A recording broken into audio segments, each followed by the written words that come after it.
Raha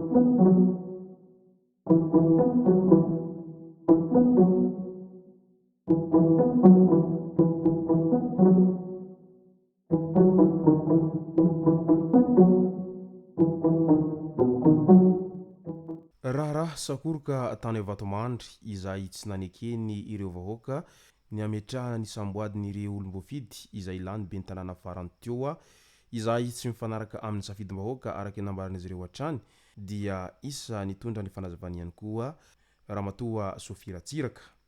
Ka ny pitsopitsony mahakasika an'izay no fakafakena amintsika atao anatin'ity vidéo ity ka manasa antsika rehetra anaraka an'ity vidéo ity hatramin'ny farany. Aza dino ny milaiky ny vidéo antsika ary tsarovy hatrany ny miabone amin'ny chaîne antsika mba ahafahanareo manaraka tsy tahapaka ny vidéo zay lefa nahito isan'andro. Tsy ampindrela moa isika fa avy hatrany tonga de vavany ndao ary.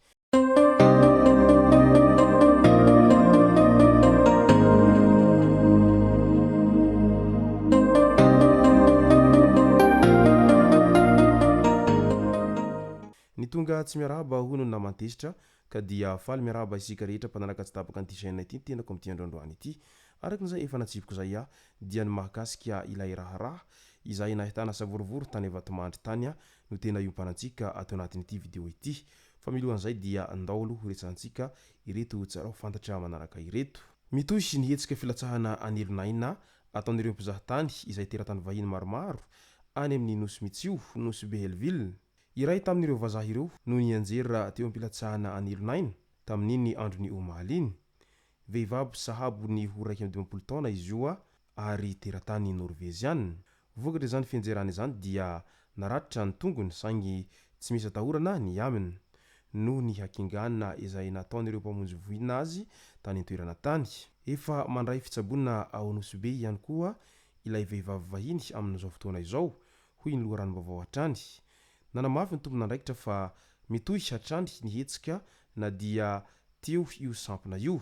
Tsy maintsy hajaina ny fandaharam-potoana izay napetraka araky ny fanazavana hatrany.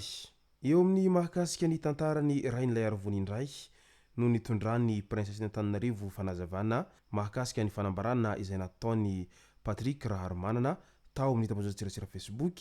Namaly ny ranty na ny publication izay nataony Patrick Raharomanana tao amin'ny tambazotra Facebook ny prinsesy Fensoa Ralandson Ratsimamanga.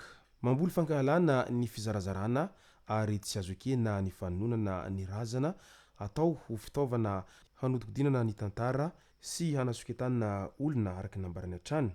Mangorintsana sy taitra aho no sady tohina fanovana tanteraka ny tantara ary manota fady ny fanonana ny anarany mpitondra firenena fahizay sy ny razan'olona. Lazainy fa nivarotra tanin-drazana Rain'ilay Arovony ary ampitahainy amin'ny filoha Andry Rajoelina izay notononony fa taranany ihany koa kanefa diso tanteraka izany rehetra izany.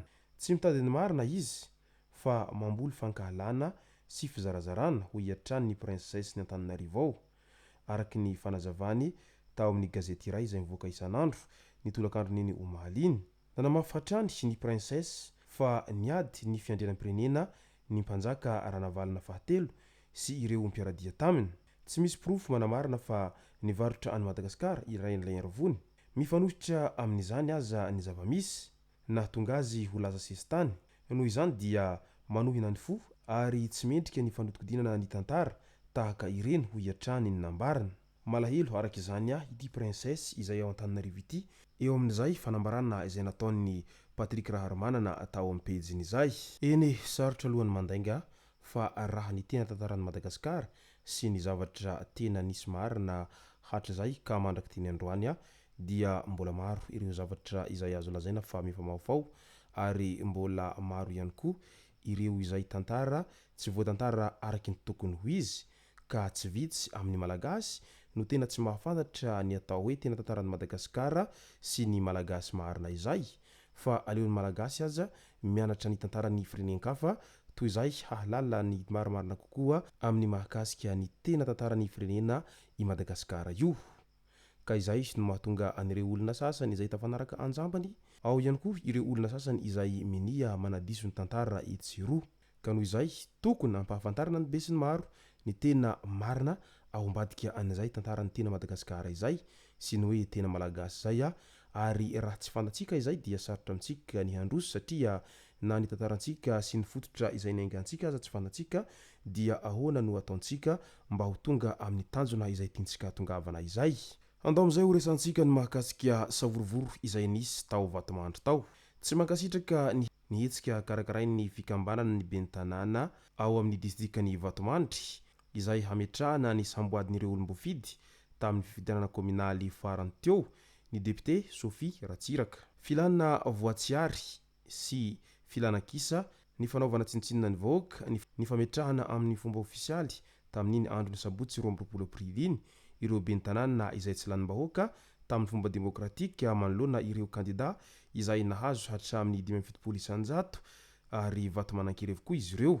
Ny mahagaga sady mampiteny ny moana dia mbola tsy namoaka didy ny conseil d'etat momba io raharaha io raha efa navoaka ny seny ireo rehetra naharesy tamin'ny fifidianana. Ankehitriny anefa dia napetraka ankeriny ho filohan'ny fikambanana maire ao Vatomandry ny iray amin'ireo maire tsy lanim-bahoaka ireo izay efa manana raharaha amin'ny tribunal sady noho ny fikasihan-tanana ka naharatrana olona sembana ho hiatrany olom-bofidy io tamin'izany fanambarana izany. Raha tsy evintsika mantsy ny tantara tany Vatomandry tany dia maro ireo kandida izay lany ary nahazo salanisa ambony dia ambony tamin'iny fifidianana ben'ny tanàna farany teo iny. Fa gaga sy talanjona avokoa ny rehetra raha vantana vao nivoaka tamin'ny fomba ofisialy nivoaka fifidianana ben'ny tanàna na tany an-toerana tany fa tsy ireo nitarika indray no lany fa ireo izay tena any amin'ny salanisa ambany dia ambany ary no mampangaina izy ireo fa tsy lanim-bahoaka indray no nitarika tao anatin'izany ary ireo no tsy maintsy natao lany ary tsy maintsy noterena ny vahoaka mba hanaiky an'izay voka-pifidianana izay navoaka tamin'ny fomba ofisialy izay. Kalonilony sy atezerana manoloana an'izany rehetra izany no tena nahatonga an'ireto vahoaka ireto no tesitra sady tsy manaiky hatramin'ny farany izao tsindry izay mahazo izy ireo izao ary ny tsy firaharahiana ny safidin'izy ireo izao zay. Tsy misy dikany araka izany araky ny nambaran'izy ireo ny safidim-bahoaka raha toa ka tranga tahaka an'izao foana no havela hanjaka eto amin'ny tany sy ny firenena. Ka noho izany dia tsy tokony asiana fifidianana intsony amin'ny manaraka fa tokony tendrena araka izany rehefa tsy ekena hatrany ny safidim-bahoaka amin'izay fifidianana etsiroa izay. Izay zay ny masaka azona roso tao anatin'ity video ity tomboko lasy tomboko vavy misaorantsika rehetra nanaraka an'ity video ity hatramin'ny farany.